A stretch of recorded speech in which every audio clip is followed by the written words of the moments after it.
Bonjour, bienvenue à Tergnier.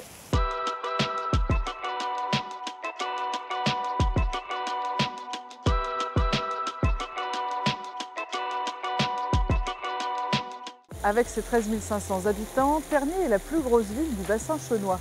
Mais c'est aussi parce que Tergnier est le regroupement ou conurbation de 4 communes.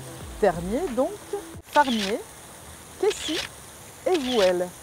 Tergnier est connu pour avoir accueilli la première cité cheminote, créée en 1920 pour loger des cheminots donc à la reconstruction de la ville après la Première Guerre mondiale.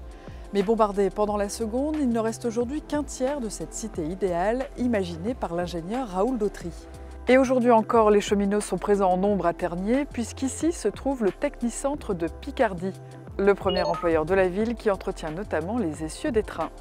Et donc forcément ici, la gare et son environnement sont importants pour les habitants. Le quartier ici doit être redynamisé et cette passerelle qui date des années 20 est un peu le symbole de la ville. Et le prochain maire aura forcément à cœur de la préserver. Et du côté politique, c'est aussi le renouveau qui va marquer la ville. Christian Croem, maire depuis 2009, ne se représente pas et a donc ouvert le jeu. Ils étaient 4 candidats à s'être présentés au premier tour, ils sont 3 pour le second. Je vous les présente.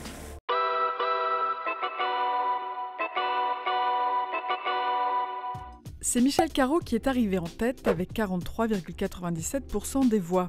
Conseiller départemental, il a été élu en 2014 au conseil municipal sur la liste du maire sortant actuel Christian Croem. Mais il s'est vu retirer sa délégation d'adjoint fin 2019 suite à des divergences.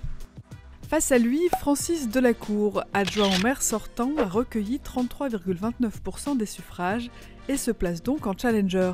Enfin, troisième candidat, Kevin Deguin-Dawson a recueilli 20,62% des voix pour sa liste Rassemblement national.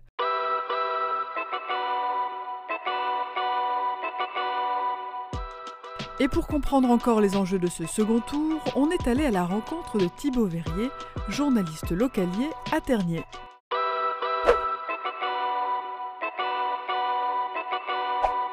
Fin mai, effectivement, Francis Delacour a tendu la main à Michel Carreau avec l'idée que, vu le contexte de crise au pluriel, crise sanitaire, crise sociale, crise économique liée au Covid, voilà, il fallait un plan d'urgence. Mais Michel Carreau a tout de suite refusé cette main tendue. Argumentant notamment qu'au sein du conseil municipal, il y avait des personnes qui avaient voté pour son éviction en décembre 2019, donc il ne pouvait pas faire confiance et qu'au sein de son équipe, il y avait des personnes compétentes aussi.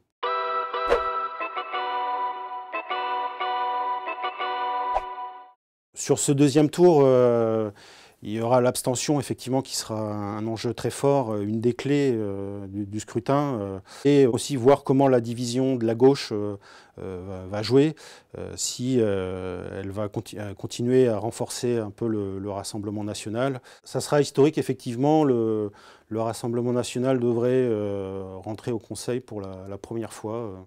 Qui prendra la succession de Christian Croem et s'installera dans le fauteuil de maire de Tergnier? Réponse dans les urnes le 28 juin.